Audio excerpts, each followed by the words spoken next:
Hi, I'm Larry Hahn. My brother Joe and we've just finished framing this house. It's a one-story, 3-bedroom, 1,600 square foot house, and it's fairly typical of the kind of house that you'll find clear across the country. Now, normally speaking, it would take the two of us, plus a helper, 1 week to frame it.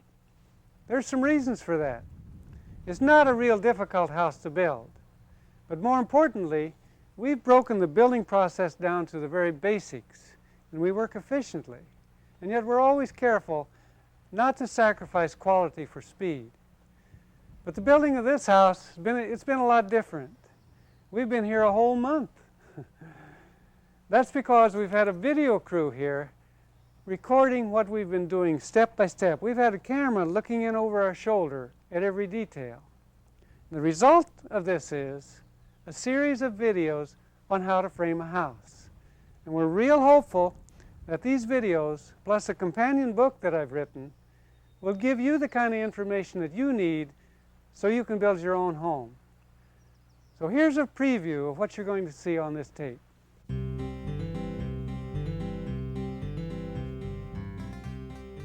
The first thing we do in this tape is check the foundation walls for square and parallel. Then we put the sills in place. Next come the posts, the girders, and then we can set our rim joists. Mark layout, roll and nail off the joists, and finally put down the sheathing. 2 extra sections of this tape deal with joisting over longer spans and how to build a set of stairs.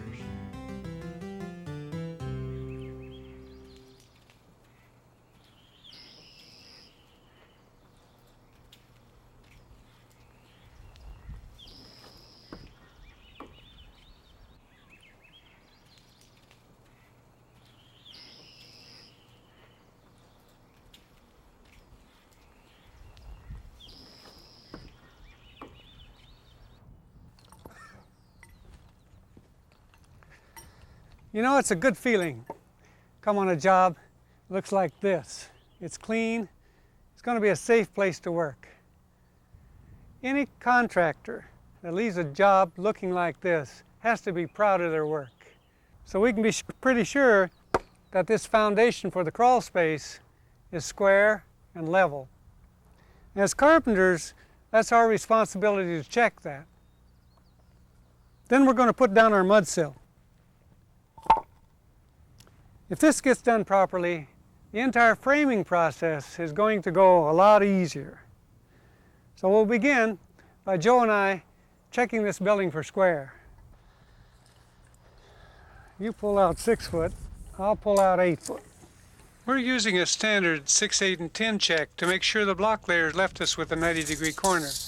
Now if they didn't, we'll have to adjust the sill in or out a bit to compensate. Looks great, Joe. It's right on 10 foot. Let's check the diagonal, see if we're square clear across the building. This is your best check for the squareness of an entire building. What you're hoping for is that your diagonals are close to the same length. Right on the money. This building's square. Finally, we check the building for parallel. We want close to the same width on each end. 1/8 inch off. That's good.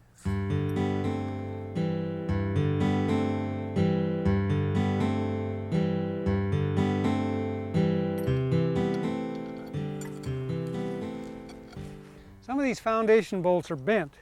It's no problem. Take a hunk of 3/4 pipe and straighten them up.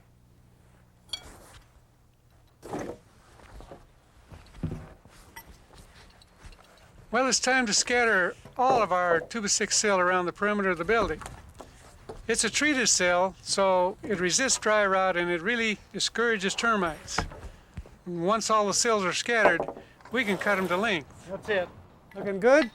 So, time to cut all our sills. A good, efficient carpenter doesn't always have to use a measuring tape and a square to get the work done. Let's take a look how that goes.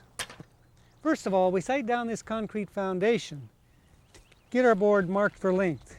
We mark it with a saw cut. We pull the board out a bit. The next step is important. How do we cut square without a square? Well, it's simple. line the saw table up with the edge of the board and make the cut. Shove this piece of sill back out of the way and take a block of the same material and position it flush with the outside of the foundation. Then we can bring up this piece of sill and cut it to length again without using a measuring tape.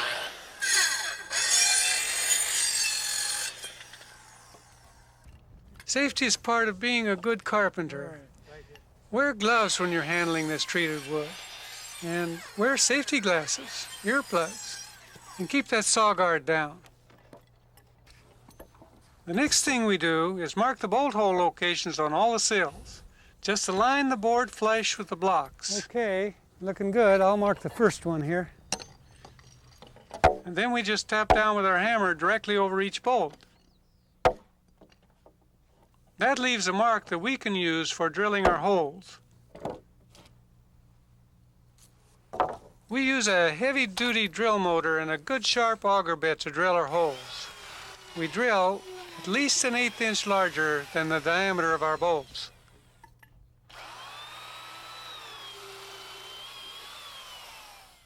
To help keep out the cold, we put down a fiberglass sill sealer. You can also buy one that's made out of foam. Check your plans and the local code to see what's used in your area. Now the sills go down. Joe puts washers and nuts on the bolts, and I like to tighten them down with an impact wrench. That's a lot faster than a socket or crescent wrench.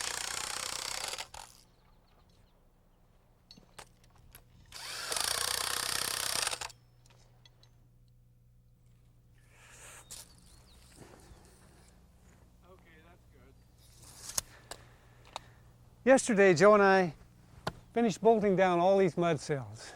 And you remember that we checked our corners for square and our walls for parallel. Well, today we've been going around and making sure that our sills all the way around the building are level. And you know, it really is pretty incredible, but they're close to perfect, about an 1/8 inch variation. But sometimes that's not true.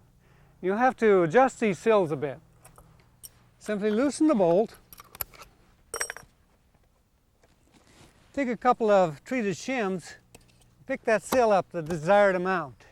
And this crack here gets filled with the dry pack. It's a dry concrete mixture. Now take a look at these bolts. They're within 1 foot of the end. That's the code, not only here at the corner, but also down there at the joint. And then every 6 feet, you need another bolt. Now it's important not to take these bolts for granted. They're what keep your house where you want it to be, on the foundation. The next thing I need to do is cut out for the girders that'll go in these pockets left here in the blockwork. I first outline the cut using a scrap of the girder material, and then I plunge cut very carefully with the saw. Plunge cuts can be made safely with both hands on the saw. One hand controls the switch, the other hand momentarily lifts the guard. It always helps to have 2 people working. In this case, Joe's going around marking all the girder pockets, and then I work my way around cutting them out.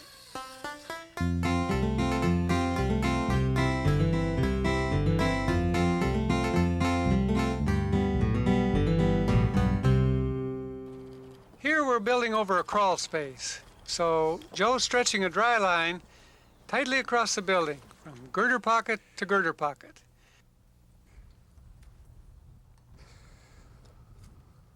Then he uses a scrap of girder material on top of the pier block, and he measures the length of each post. He marks that length on the pier, and I write it down on a cutting list.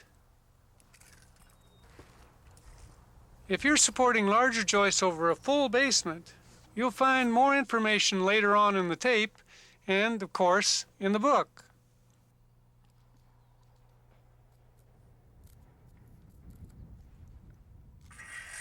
With this cutting list, I can cut the treated 4x4s to length.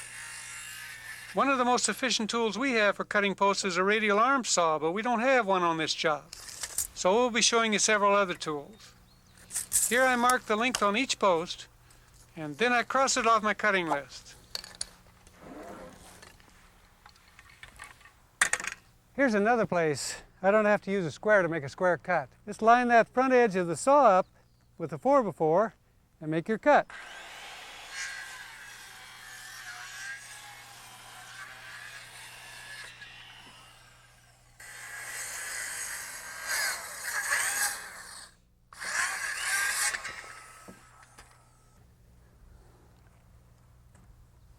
There are other saws you can use to cut this 4x material. Here's one. It's a circular saw with a chainsaw attachment. It's got a guard here in the back, but it doesn't have one in the front.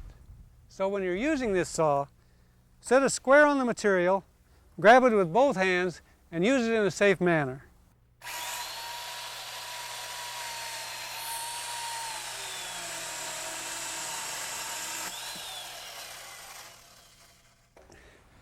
And here's another saw we use to cut heavier stock. We call it a beam saw.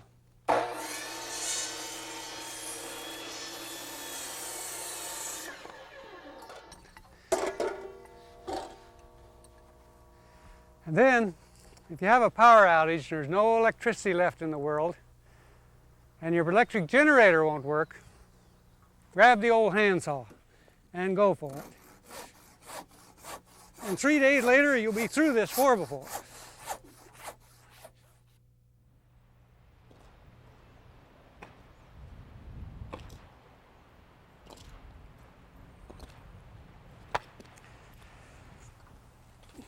Well, we've got all our posts scattered, and we're ready to nail them on top of our piers.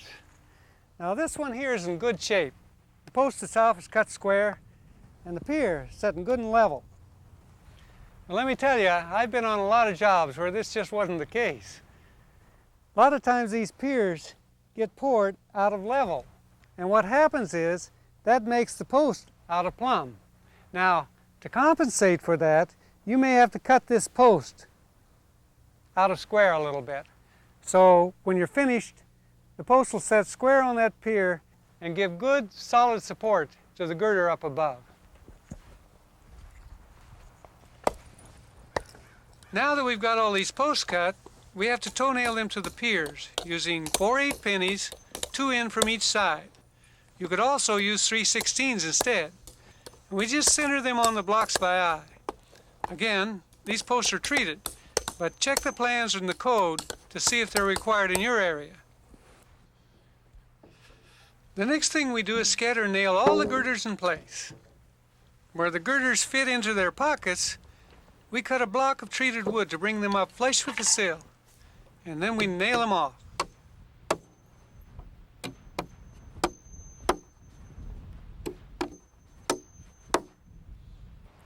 Notice that here in the crawl space, these girders are 6 feet on center. Over a full basement, we support larger joists by a girder or a wall in the middle. We nail the girders securely to the post with 3 16-penny nails. Now, in some areas, the code may require a plywood gusset or even a metal connector at this joint. Now, I want to show you something that happens out on the job. These piers, they're poured and lined. But let's face it, sometimes they're not done as well. So what happens is, when this post is put in the middle of the pier, you don't have full bearing under this girder. It looks something like this.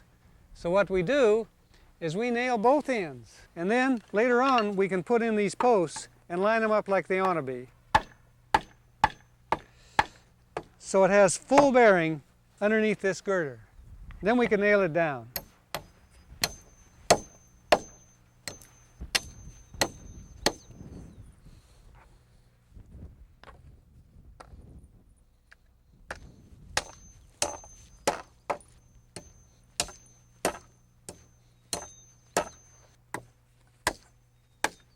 Another thing is that when these pier posts are 3 foot or longer, you have to nail a brace on them. That's what the code wants. Well, it's obvious that this post is only about, 20 inches long? But this is the way the brace nails on.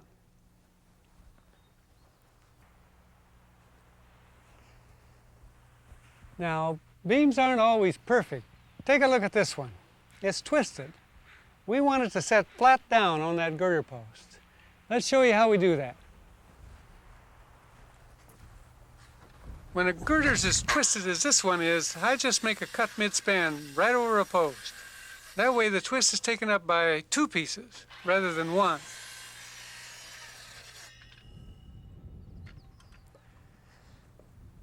That's the way we want it. Well, we just have a few more middle girders to place. And to do that, we have to cut off some of the ends of the girders we've run in. We wait to cut them to length until after they're all nailed down, so we don't have to use a tape measure. Also, when we nailed them down, we made sure our nails were off to one side so the blade wouldn't hit a nail.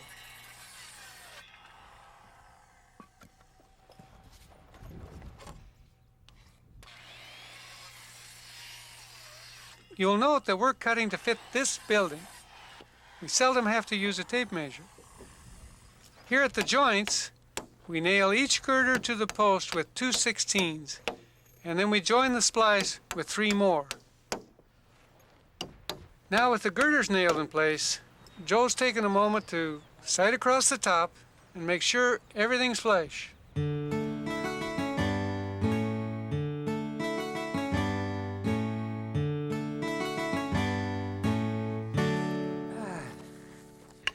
So I guess all these joists for this building are 2x6, huh? Right. Except in this front end where we have 4x4s for a deck that's going to be built out here. That'll drop it down 2 inches so we won't have water problems. And then I guess we only take 2 lengths, 16-footers and then 18-footers on over. Except here in this area where we've got a little bay window. The cantilever's out 2 foot right there. It'll take 20-footers here. So I guess we can get started.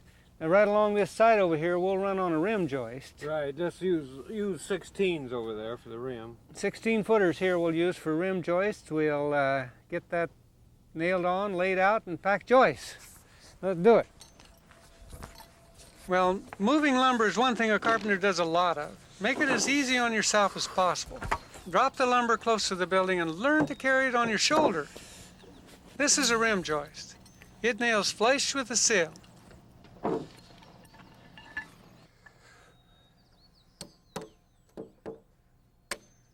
I nail it tight at one end and then toenail it every 16 inches with 16-penny nails. It's important to tie that rim joist to the sill. When you're framing up higher, you may need to work off the plate like I'm doing here. Now keep your mind on what you're doing and work carefully. The next thing is to lay out the rim every 16 inches on center to mark the joist locations. I use a crayon, we call it a keel, to make a clear mark at 16, 32, 48, and so on. The marks on the side of the line, these show where the joists will nail.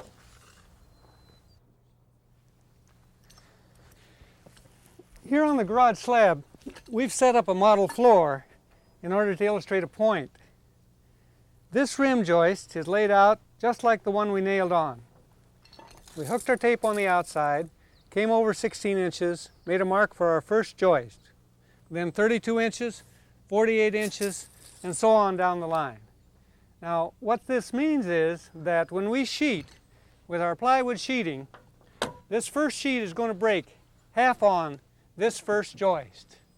But that's just the way it does down there on our last joist. And it has to break like that because we're going to go on with another sheet. Now, traditionally, it's been done a little different. They'd hook their tape on the outside and they'd come over 15¼ inches, make their mark. Then they'd drive an 8-penny nail in at that point, hook their tape on it, and go 16 inches, 32 inches, 48 inches on down the line. What that means is that this first sheet of plywood will have full bearing on this outside joist. We don't do it that way. It means an extra step. And structurally, it just doesn't make any difference.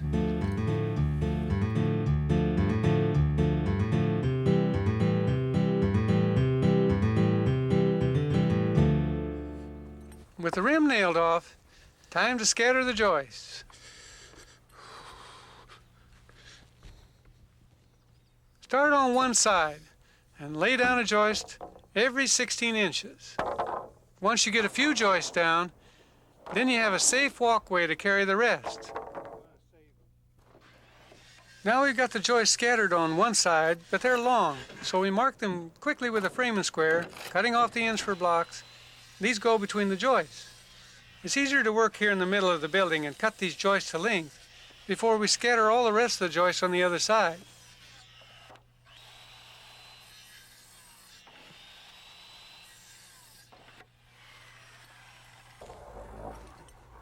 Once we get the joists cut to length on the far side, then we can scatter those that go here on this side. I push them up tight against the rim, cut off the excess by eye. Just make sure that your joists lap at least 4 inches.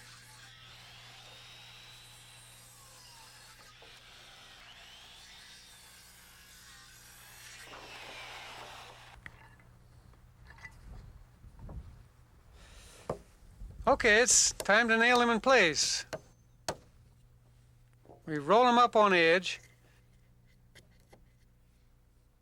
Then we plumb them by eye on their layout marks. And then we nail through the rim right into the joists with 2 16-penny nails. And that's the code requirement. So we're rolling joists. That is, we're setting them up on edge and nailing them in place. Now, frequently, joists will have a bow in them. A crown is a bow. Common practice is to put that bow up. Then the weight of the building has a tendency to push it down straight. But in a building like we have here, we have girders every 6 feet. So crowning joists is not all that important. They're going to be straight once they're rolled. But if you do need to crown them, just sight down it and you can see the bow. As you nail, try and set up a rhythm. You can set a 16 with 1 lick or with 5, but it really doesn't matter. What matters is that you establish a pace that works for you, going easily from one nail right on to the next.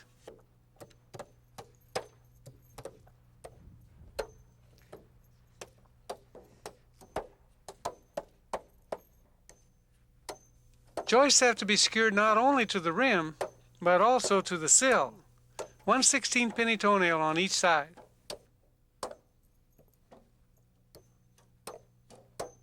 Here on the other side, we're pulling our joist back so we can nail the rim on. We waited to nail this rim to show you how we do it when we're working on a second floor. Up high, it's safer to first scatter your joists and then use them as a walkway. Because we're at ground level, we can nail this one off just like the other one.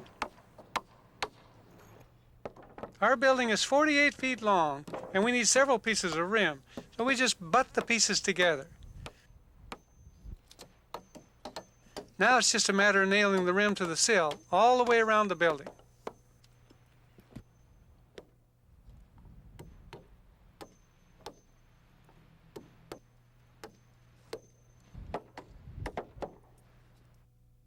Well, now I'm laying out the opposite rim. It gets laid out on 16-inch centers the same as the other side, but there is one difference. The joists here fall to the other side of the layout line. There's more on this later. Joe and I work together as a team, rolling, nailing off these joists. Joe nails out at the rim, and I'm nailing here at the center. The joists lap here over a girder. I nail the laps together, and then I put a block in between each pair, holding the block flush to one edge of the girder. It's important that these blocks are cut accurately because we don't lay out the center. We depend on the length of the blocks to keep our spacing just right.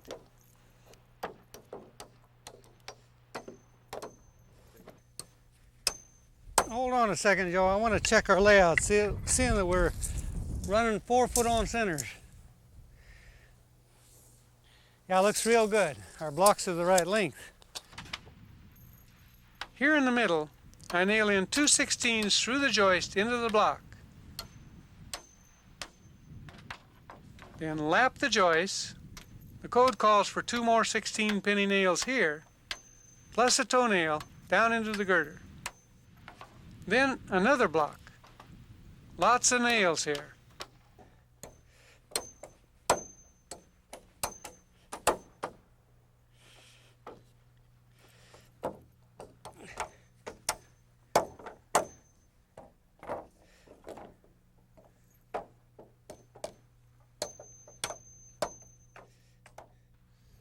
Away.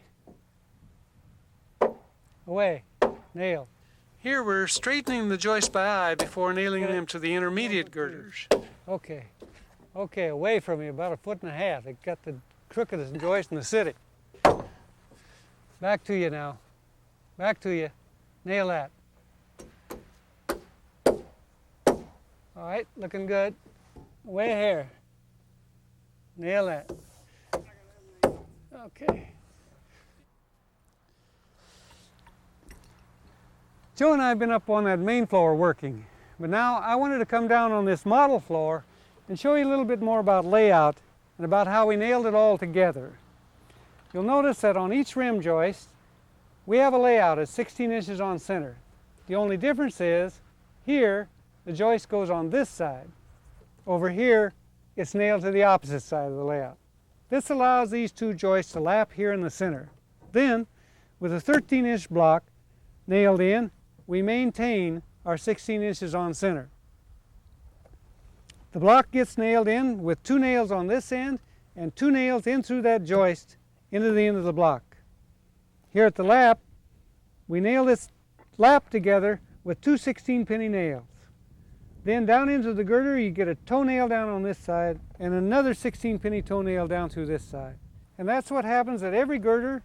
We get a toenail here and a toenail here, and at every cell the same. A floor nailed together like this one meets the building code requirements and gives you a good solid base on which to build your home. Now we've got all of our regular floor joists run in, 16 inches on center, but we need a few more to support the interior walls which run parallel to the joists. Coming back 2/6. Joe's finding the location of these walls on the plans and marking their center lines on the rim. Going forward 4/3. Now the actual joist will set 2 inches to one side of the center line. This will leave room for any pipes or conduit coming into the walls from below. I'm done.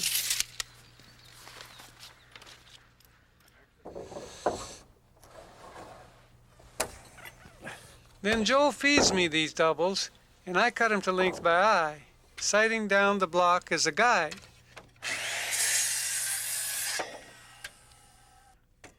Since we nailed the blocking flush with the edge of the girder, these doubles have 2 inches of bearing.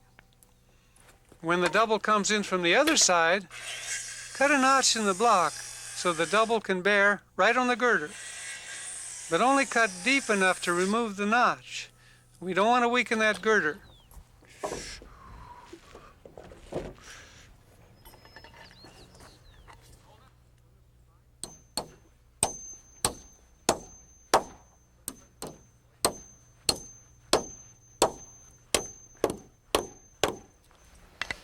That's that one.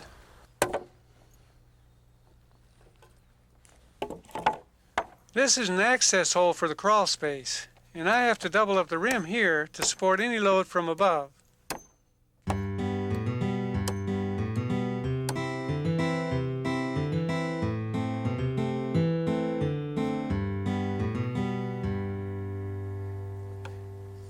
Here we're working on our bay window, and that's why these joists cantilever out over the edge of the building. Because of that, we stopped our rim joist and ran in 14.5-inch blocks to maintain these joists at 16 inches on center. This bay window comes out from the building line 24 inches. So we measure out 22.5 inches, make a mark here, and another one down at the last joist. Then we'll snap a chalk line and cut it and nail on our rim joist, and we'll have a full 24 inches. You're right, some of these boards are ugly, but the discoloration is only on the surface and it doesn't affect the strength of the wood. This is Douglas fir framing lumber, number 2 or better. It's strong, and as a framing lumber, it's hard to beat.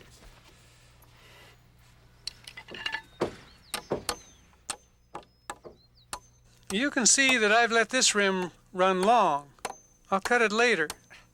Now the front of the bay is 4 feet wide. I found the center, and now I'm marking the edges of the bay 22.5 inches from that center line. Next, I snap a line at 45 degrees to mark the sides of the bay.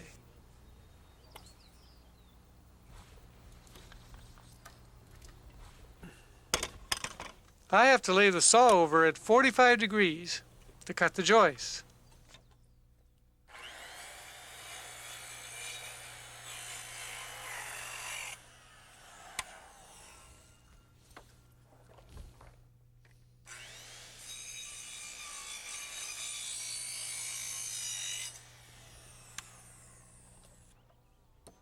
The rims then nail on with a 45-degree cut on each end.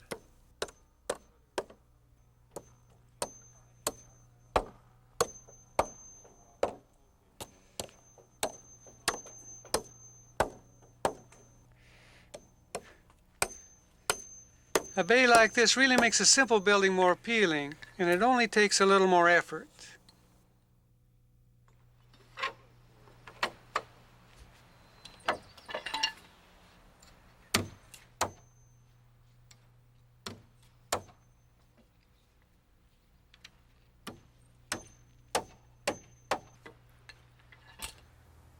I know it's hard to see, but I'm working right here in the middle of a bathroom. Now there's going to be some plumbing coming up here through the floor to service a toilet. Because of that, we had to cut out a section of this joist. We supported that joist by a header, and we used two different kinds of hangers, a U-type here and an R-type here.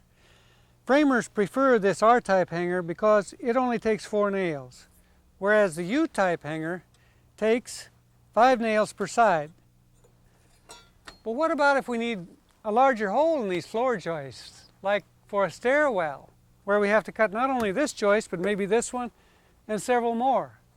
Well, if that happens, then you have to double up these side joists. Not only the side joists, but also the header joists. There's more information about this in the book. The floor frame's almost finished. We just had to add some more blocks to support the heating vents.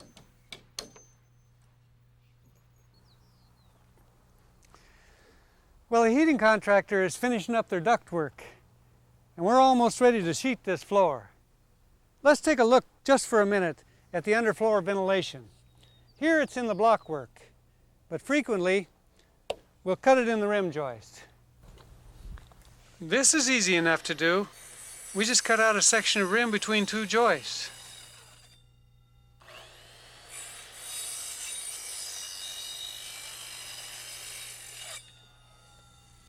Then we can nail that same piece flush with the top to support the sheeting. Then a screen vent gets nailed in the opening. Crawl spaces need vents. A full basement may not. We've got all our regular blocks cut. Now we're cutting spatials. No need to use a measuring tape. Just shove a block in the hole, make the cut. A spatial is any block that's not a normal length, like here at the end of the building.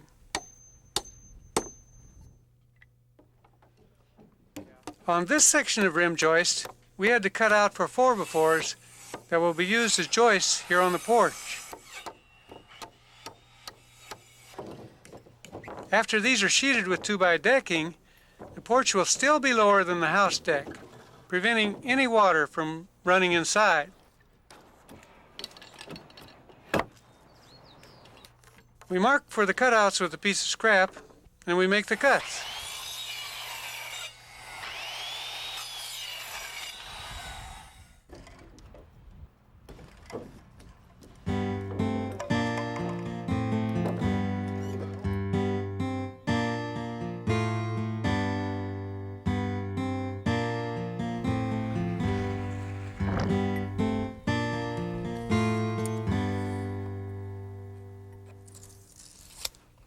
Well, now we're ready to run our first row of 3/4 tongue and groove plywood, sheet this building. I came off the corner here 4 feet and a half inch. That leaves room enough for our 4-foot sheet of plywood, plus a 1/2 inch for the tongue that's going to lay to the outside edge. Now it's really important to get a straight line all the way down through there for our first row. To do that, we're going to use a string. Carpenters call it a dry line. I'm going to pull that all the way down through there. I'll mark a couple times in the middle, and then I'll snap a chalk line.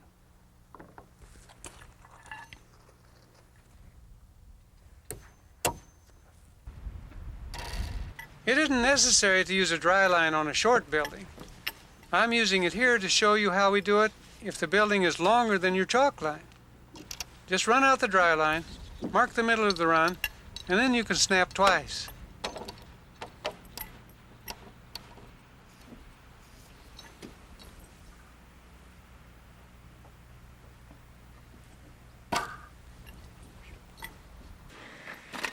This is 3/4 tongue and groove sheeting. It's strong, but your code may only call for 5/8 or even 1/2 inch. Here Joe and I are scattering an entire row out in front of us. We use construction adhesive for a couple of reasons. It bonds the plywood to the joist, and it keeps the floor from squeaking. We only run on a sheet's worth of this stuff at a time. This way it won't dry out. And on most joists, we can run a bead right down the middle. But where the sheet of plywood ends, I need to run it right on the edge. We flop a sheet over and nail it in place.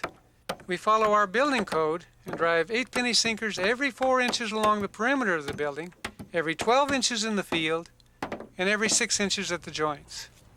Now your code may call for ring shanks or even screw nails.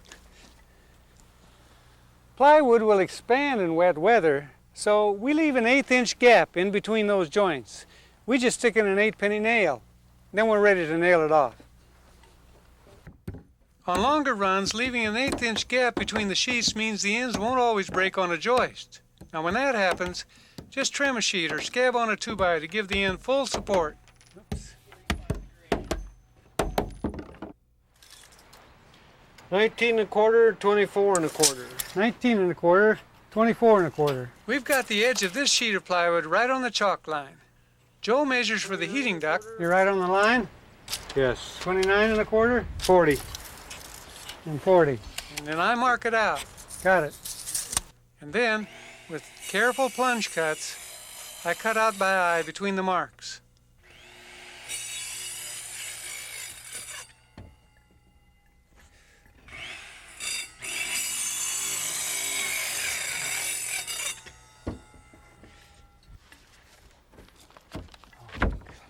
That's pretty bloody incredible.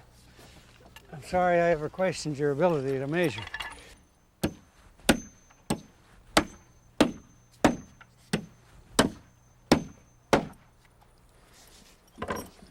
We're hand nailing on this floor for a while. Normally we nail these floors off with a nail gun, but a lot of people don't have a nail gun, so there's no reason that you can't learn to be a fast nailer. Take a bunch of 8-penny nails out of your pocket. They come out looking like that, but you grab all the nail heads that are face down, pull them out, put them up. Then they'll look like that. Now you can finger those nails out one at a time. This is the way it goes then.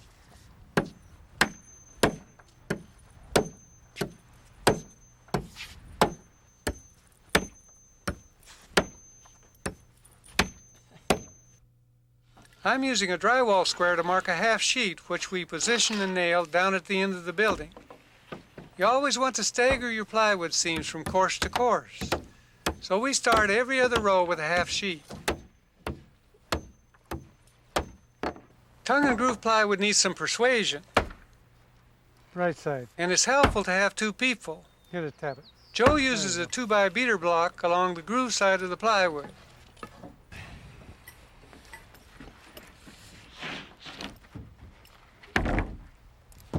The 1/8 inch gap between the sheets can be maintained by using a nail or by eye. Don't beat on that sucker too hard. Wash your window. Okay.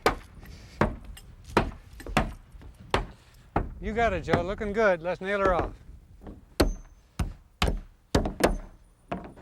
We also have to cut out for plumbing pipes. There we go. 45 1/4 center.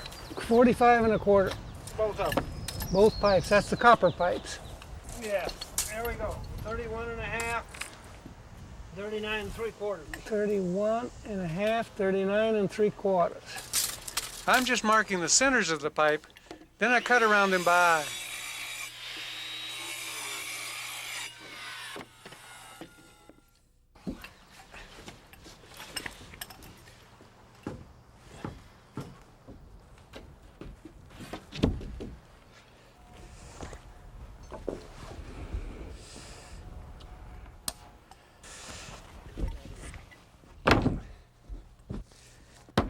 Whoop, that's got it. That leaves an 1/8 inch gap.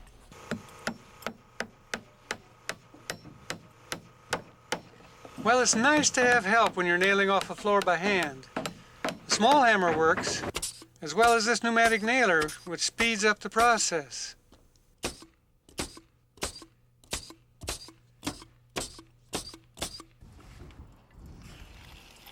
The plywood ends that overhang the rim are marked with the chalk line.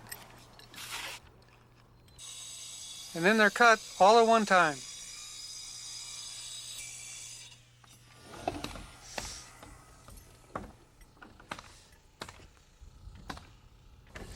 Well, we're almost done. We just have to sheet the bay area here. And again, we don't cut first, we cut later. We nail down a full sheet, 12 3/4, mark for the rim,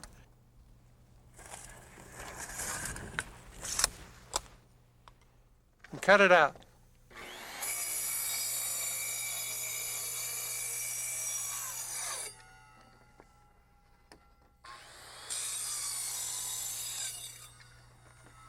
Get the diagonal snapped here. Over just a bit to your right. That's got it. Go ahead and snap. And on the getter,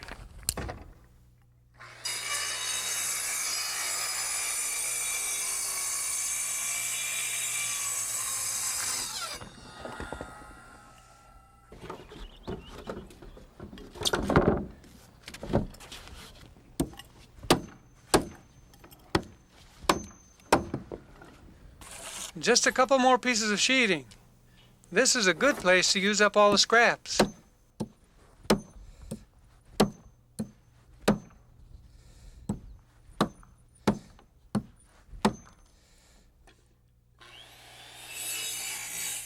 Well, this cut here at the end of the building finishes the main deck.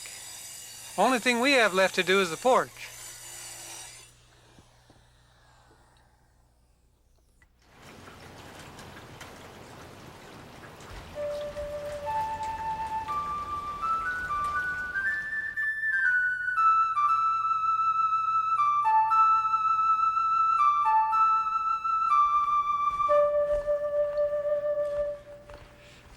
Well, at least it dried up enough that we can pack these cedar boards that Joe had cut at a local sawmill.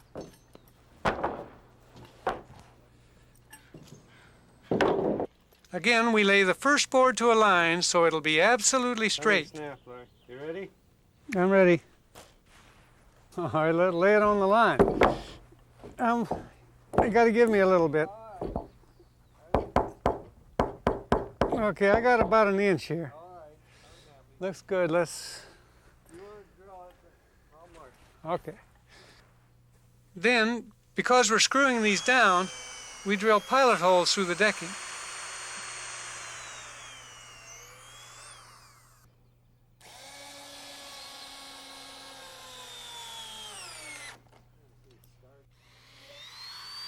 Here I'm using a drywall square as a guide to keep the holes in a good straight line.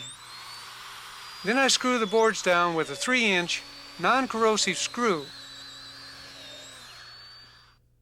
And here at the end, Joe snaps and cuts.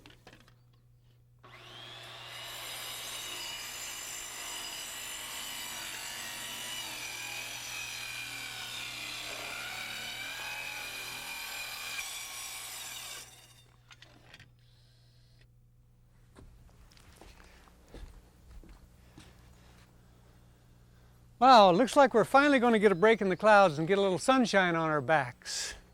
But in spite of all the rain, look, we got the floor all down. The deck out here we'll finish up after the exterior siding is put on. I want you now to take a look at this floor. It's a pretty typical floor. It may be a little bit different from the one that you're going to build, but let me tell you, the basics, they're the same. There isn't anything complicated about what we've been doing out here. It's just a series of simple steps that if you follow them, you can build the same kind of solid floor that we have here. Solid so that when you roll your grand piano out in the middle of this floor, it won't fall through. Anyway, we're ready now to get our lines down, put our plates down, and start framing walls. So let's do it.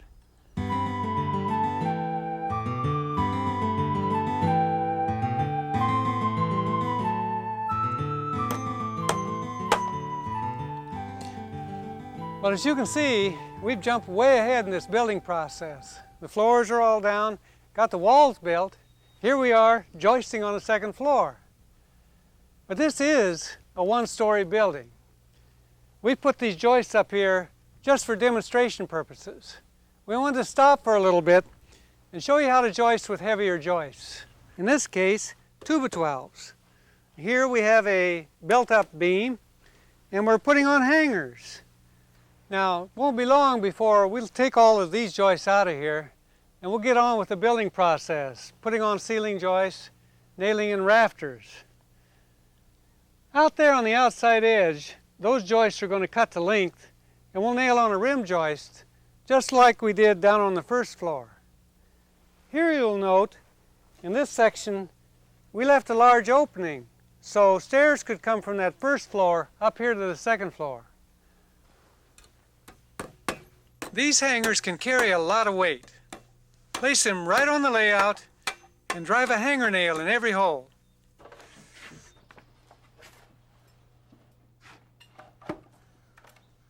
Now, whether over a basement or second floor, larger joists are frequently used because they can span a longer distance and carry a heavier load without any support.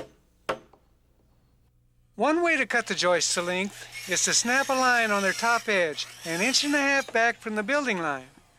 Then just side down square and make the cuts.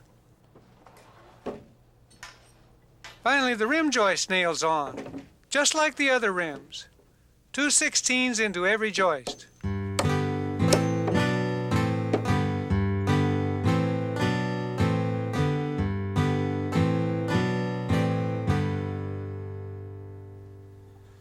When your house has a second story on it, you have to build a flight of stairs.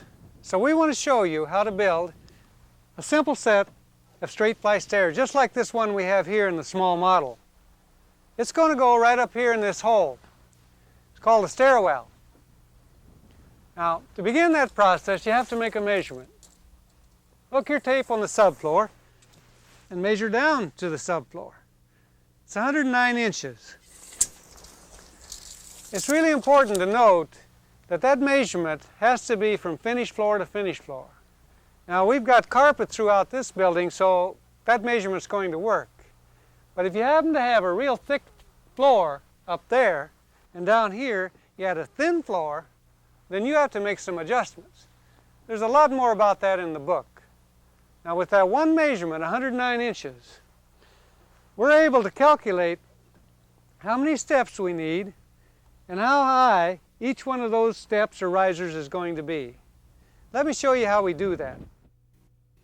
To calculate the rise and the run of a set of stairs, we take the total rise from finished floor to finished floor. Here it's 109 inches. We divide that by 7. That's a standard riser height. That gives us 15.5. Well, you can't have a half a riser. So we divide 109 by 15 full risers, and that equals 7.26 or 7.25. Now, a common rule in order for a flight of stairs to be comfortable is that the rise plus the run should total between 17 and 18 inches. With our riser height at 7.25, a run of 10 inches, that gives us 17.25. That's right in the ballpark. Well, we know our rise and run, so we can set up our stair gauges on this framing square. Over here, 7 1/4 for the rise, and here, 10 inches for the run. This is the tool we use to lay out this stringer so we could cut out these notches. Now, you'll notice right here that this angle is not 90 degrees. We like to give it a 1-inch back cut right here, so this tread will be just a little bit wider. Now down here at the bottom there's something really important. We call it dropping the stringer. What that means is that we have to cut off of the bottom of these stringers the thickness of this tread. Well, the tread is 3/4 of an inch thick, so we cut off these stringers 3/4 of an inch. Now that means that all of these risers will now be the same height. One last thing, we notched our stringers like this. That allows us to put in this 2x4. We call it a kicker. Once that kicker is nailed down, it keeps these stringers from slipping forward. I start layout from the bottom, marking the first tread and rise with a square. Then I need to mark for dropping the stringer. I make a line representing the floor and then come up the thickness of a tread, 3/4 of an inch, and mark the cut line. Only this bottom riser needs to be shortened since it rests on the floor. I continue on up, marking out rise and run with a square, and I keep track of the number of risers as I go along. Now up here at the top I mark for the last tread, making it 1 inch wider than the rest.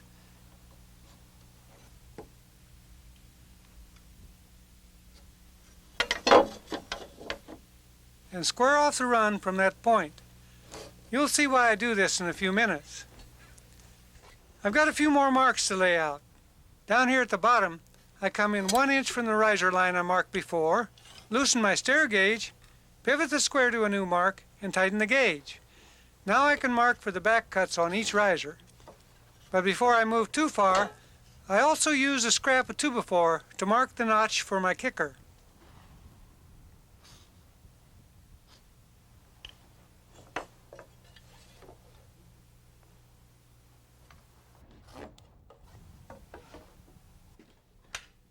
And finally, I can saw everything out.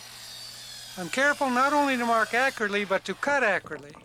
That way I can use this stringer as a master template.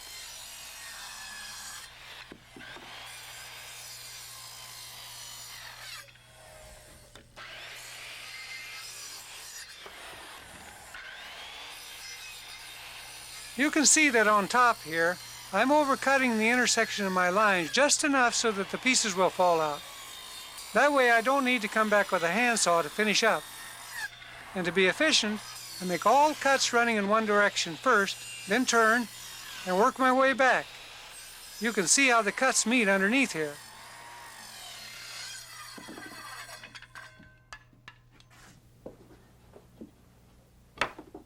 The next thing I do is nail fences on the edge of the stringer. That'll help me to flesh it up with the other 2x12s, and I can use it as a template.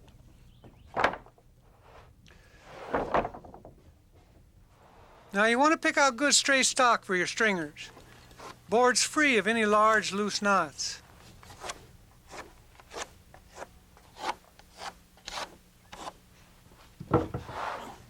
After marking, I cut the other 2 stringers the same way.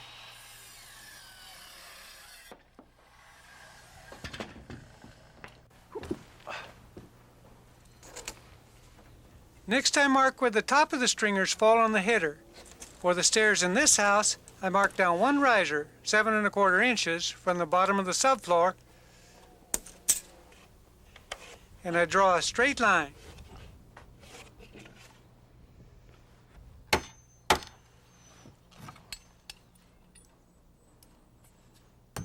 One way to support these stringers is by hanging them with these metal straps. Other ways to do this are shown in the book.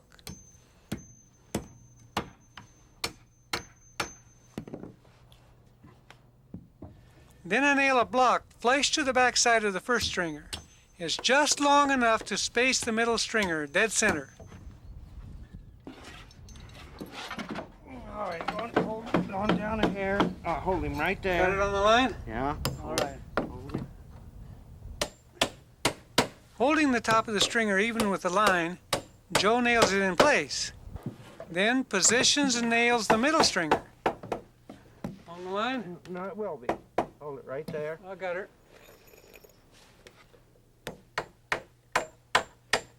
2/16 into the block and 1/8 through the strap. Now the last stringer, tight to the joist on the right.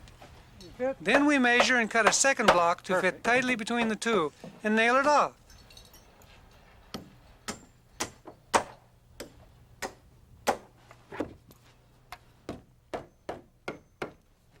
Down at the bottom, the kicker, cut to the width of the stairs, goes in.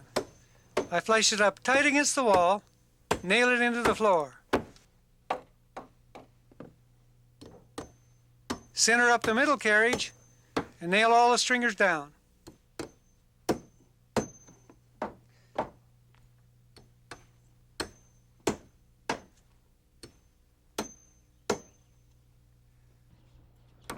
It's time now to cut the treads and risers out of 3/4 stock. Here's one way to get a straight cut, by using a board as a cutting guide. You could, of course, use a table saw. And here's a riser being cut.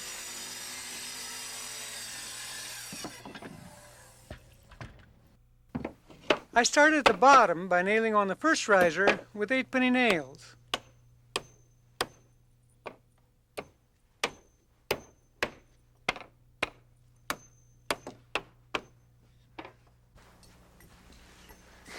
Once these stringers are nailed in, you need to check to make sure that none of them are bowed up or down. Take a look at here. This stringer is really high. So what we've done so far is nail in a riser board at the bottom to hold these stringers stable. But before nailing any other riser boards in, we want to catch this one.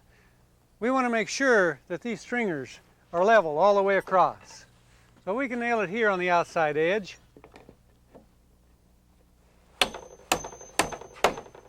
And Joe's going to help. Pull that center horse down so I can get this outside one nailed. I always choose straight stock, but when I was cutting this middle stringer, I could feel the tension release and it bowed. He's got it right on the money.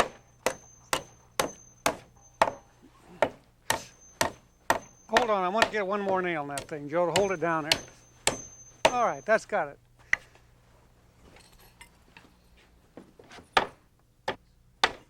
And now all I need to do is finish nailing off the risers.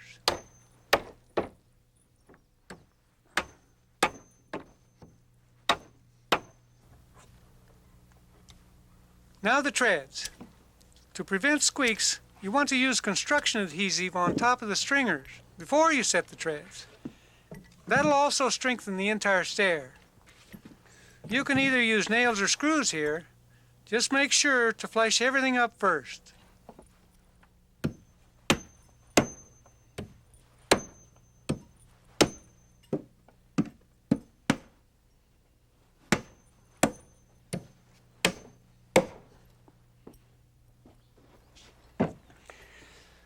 Now there are different ways to nail on these treads. You'll notice that we cut ours flush here with a riser board.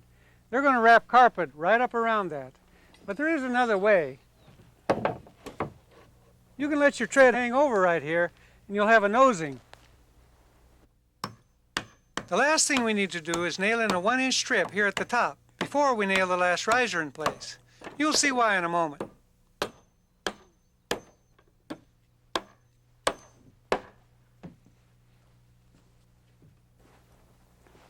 Well, we're back here now on this model, and I want to show you something. You'll remember that we cut this tread right here at the top 1 inch longer than the rest of them. Well, we did that for a reason. The reason is that we wanted this last riser here at the top to angle back, just like this one angles back. Well, it was easy to do. We nailed in this strip of 1x, then the riser board. Now, look at the way it angles back. So now, every riser and every tread in this set of stairs are the same, all the way down. I've taught a lot of students, apprentice carpenters, how to build these simple set of stairs. And I think almost every one of them thought that stair building was really difficult. And then they tried it, and they found out this isn't so hard. All we have left to do to finish these stairs is nail on a few treads and risers.